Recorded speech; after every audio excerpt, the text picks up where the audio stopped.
ఎక్కువ దూరం నడిచినప్పుడు కాలిపిక్కలు పట్టేయడం, నొప్పిగా అనిపించడం మనకు అనుభవమే. అయితే కొద్ది దూరం నడిచినా పిక్కలు పట్టేస్తుంటే ఖచ్చితంగా అనుమానించాల్సిందే. వయసు పైబడుతోందని, మోకాళ్ళ నొప్పులు మొదలైపోయాయని భావిస్తూ ఇలాంటి పిక్క నొప్పుల్ని మనలో చాలా మంది పెద్దగా పట్టించుకోరు, తేలిగ్గా తీసుకుంటూ ఉంటారు.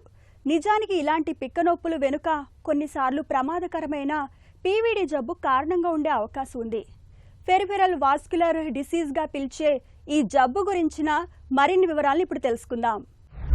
కాళ్ళకి చేతులకి బ్లడ్ సప్లై చేసే బ్లడ్ వెజల్స్ని పెరిఫెరల్ వెజల్స్ అంటాం. ఈ పెరిఫెరల్ వెజల్స్లో వచ్చే డిసీజ్ని పెరిఫెరల్ ఆర్టరీ డిసీజ్ అంటాం. చాలా ఫస్ట్ మనం చూసే సిమ్టమ్ ఏంటంటే నడిచే డిస్టెన్స్ తగ్గిపోతుంది. అది ఫస్ట్ సిమ్టమ్ అవుతుంది. అక్కడి నుంచి ప్రోగ్రెస్ అవుతూ ఉంటుంది.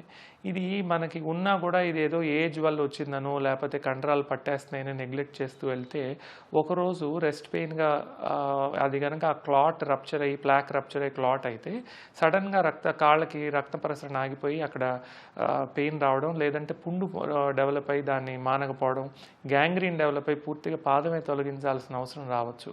మన సిమ్టమ్స్ని బట్టి కేవలం క్లాడికేషన్ అంటే నడుస్తున్నప్పుడు పిక్కలు పట్టేయటమే కనుక ప్రాబ్లం అయితే దానికి ఎటువంటి శస్త్రచికిత్స కానీ యాంజియోలు కానీ స్టెంట్లు కానీ అవసరం లేదు. ముందు చేయాల్సిన పని వ్యాయామం. అంటే రోజుకి 30 నిమిషాలు చొప్పున వారంలో 5 సార్లు కనుక నడవగలిగితే స్టెంట్ యాంజియోగ్రామ్స్ కంటే కూడా అది చాలా ఎఫెక్టివ్ అని ఎన్నో స్టడీస్లో నిర్ధారించబడింది. ఇంకొకటి వాటర్ తీసుకోవటం, హైడ్రేషన్ తగిన మోతాదులో కనీసం 2 లీటర్ల నీళ్లు ఏ సాధారణ పరిస్థితుల్లో అయినా సరే టెంపరేచర్స్ ఎలా ఉన్నా తీసుకోవడం చాలా ఇంపార్టెంట్.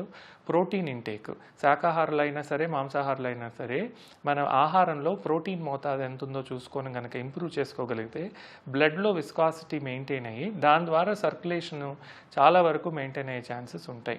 ఇప్పుడు ఒకసారి మనకి పెరిఫెరల్ ఆర్టరీ డిసీజ్ వచ్చి మీకు క్లాడికేషన్ అని నిర్ధారించిన తర్వాత చిన్న మందులు ఉంటాయి, బ్లడ్ వెజల్స్ని మనం డైలేట్ చేసేవి, వాటి ద్వారా కూడా చికిత్స అందించవచ్చు. లేదు దీని ద్వారా ఇది ఇంకా ప్రోగ్రెస్ అయ్యి మనకి పుండు పడుతుంది, లేదంటే నేను డైలీ రొటీన్లో యాక్టివిటీస్ చేసుకోవడానికి ఈ పెయిన్ ఇబ్బంది అవుతుంది అనుకున్నప్పుడు మొదటిగా యాంజియోగ్రామ్ చేసి బ్లాకేజెస్ ఎక్కడున్నాయో నిర్ధారించుకొని బెలూన్ ద్వారా ఓపెన్ చేయొచ్చు, లేదంటే స్టెంట్ పెట్టచ్చు. ఈ రెండు కుదరినప్పుడు పుండ్లు పడినప్పుడు బైపాస్ ఆపరేషన్ ద్వారా లెగ్స్లో కూడా వాటిని ట్రీట్ చేయొచ్చు.